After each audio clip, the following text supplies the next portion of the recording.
Hello আপুরা, কেমন আছো সবাই? আজকে তোমাদের জন্য নিয়ে এসেছি ভোতরে নেল আর্ট।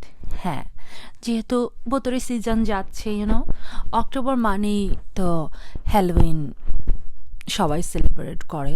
যদিও আমি পার্সোনালি করি না, তোমরা আবার ভেবে নিও না যে আমিও পার্সোনালি করি না, আমি করি না, বাট আর্ট করতে কি দোষ, আর্ট তো করবই। তো তোমাদের জন্য নিয়ে এসেছি ভোতরে নেল আর্ট।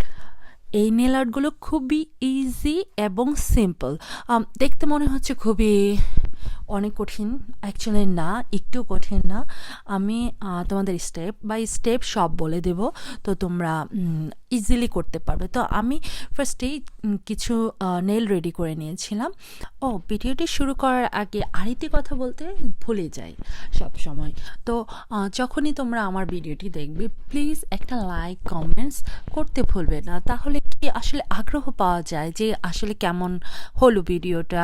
আমি তোমাদের কাছ থেকে কোনো আপডেট না পাওয়ার কারণে আসলে বুঝতেই পারছি না যে আমার কেমন ভিডিও করা উচিত, কেমন ভিডিও তোমরা লাইক করো। তো যাই হোক, এখানে আমি অলরেডি স্টার্ট করে ফেলেছি। তো আমি যেটা করেছি যে রেড কালারটা আমি আগেই রেডি করে রেখেছিলাম, আর এটার উপরে আমি ব্ল্যাক দিয়ে জাস্ট অমব্রে করে নিয়েছি ব্রাশ দিয়ে অমব্রেও কিন্তু অন্যরকম হয়। এর আগে তোমরা আমাকে দেখেছো স্পঞ্জ দিয়ে অমব্রে, দেন একটা এয়ার ব্রাশ কিনেছি সেটা দিয়ে অমব্রে, তারপর এখন এই ব্রাশটা দিয়ে অমব্রে করে দেখালাম। এই ব্রাশের অমব্রেটাও আমার পছন্দ হয়েছে, স্পেশালি এগুলো তোমার গ্লিটার ডার্ক কালার এগুলোর জন্য ভালো, লাইট কালারের জন্য অ্যাকচুয়ালি তেমন একটা সুন্দর হয় না। তো যাই হোক, আমি এখানে অমব্রে করে একটা অরেঞ্জ কালার দিয়ে পামকিন আর্ট করার চেষ্টা করেছি, আর পামকিন আর্ট করে ব্ল্যাক কালার দিয়ে হাইলাইট করেছি। হাইলাইট করার পরে দেখলাম যে না, এখানে তেমন একটা হাইলাইট করছে না, কারণ ব্ল্যাকের উপর ব্ল্যাক। আমি এর জন্য হোয়াইট দিয়ে একটু হাইলাইট করে নিলাম, আর দুটো ভূত আর্ট করবো হোয়াইট দিয়ে। হ্যাঁ, ভূত তো আর্ট করতেই হবে, ভূতরে নেল আর্ট বলতে কথা, তাই না? তো এইটা কিন্তু খুবই ইজি। তোমরা যদি সিম্পলি দেখো, আমি এখানে 3-4টা নেল আর্ট করবো। তো এইটা তোমরা যদি সেপারেটলি করে নাও তাহলেও কিন্তু 5 নেলেই করতে পারবে, 4 নেলেও করতে পারবে। তো ইজিলি আমি ভূতটা আর্ট করে নিয়েছি, জাস্ট ডট দিয়ে নিয়েছি, ডট দিয়ে চিকন একটা ব্রাশ দিয়ে নিচের দিকে টান দিয়ে নিলাম। আর আরেকটা যে খালি স্পেসটা ছিল সেখানে আমি ডট টুলটা দিয়ে আবারও তোমার ডট দিয়ে এবং ব্রাশ দিয়ে চারদিকে স্টারের মতো শেপ করে নিয়েছি, আর কিছু ডট দিয়ে দিয়েছি জাস্ট সুন্দর লাগার জন্য। আর ব্ল্যাক কালার দিয়ে 2টা ভূতের চোখ দিয়ে দিলাম, আর দিয়ে দিলাম টপ কোট। তো ইজি অ্যান্ড সিম্পল। প্রত্যেকটা স্টেপের পরে অবভিয়াসলি কিওর করবে। যদি কিওর না করো তাহলে কিন্তু একটার কালার আরেকটা কালারের সাথে মিক্স হয়ে যাবে। তো প্রত্যেকটা স্টেপের পরে চেষ্টা করবে কিওর করে নেওয়ার। তো এখন আমি যেটা করব, একটা ব্ল্যাক কালারের বেইজের উপরে নেল আর্ট করব।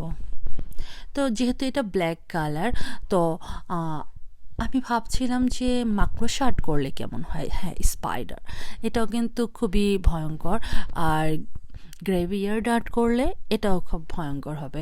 তো যে কথা সেই কাজ হয়ে গেল, মাকড়সা আর্ট করা। আর এটি কিন্তু আমার ফার্স্ট মাকড়সা আর্ট করা। তো ফার্স্টের ডটটা ছোট ছিল এবং পরের ডটটা বড় ছিল, আর একটু পারফেক্ট হতে হবে না, পারফেক্ট হলে কিন্তু আর মাকড়সা হবে না। তো কারণ তোমরা দেখেছো মাকড়সার মাথাটা ছোট হয় আর পেটটা একটু বড় হয়, কিন্তু একটু চ্যাপটা ডিমের মতো হয়।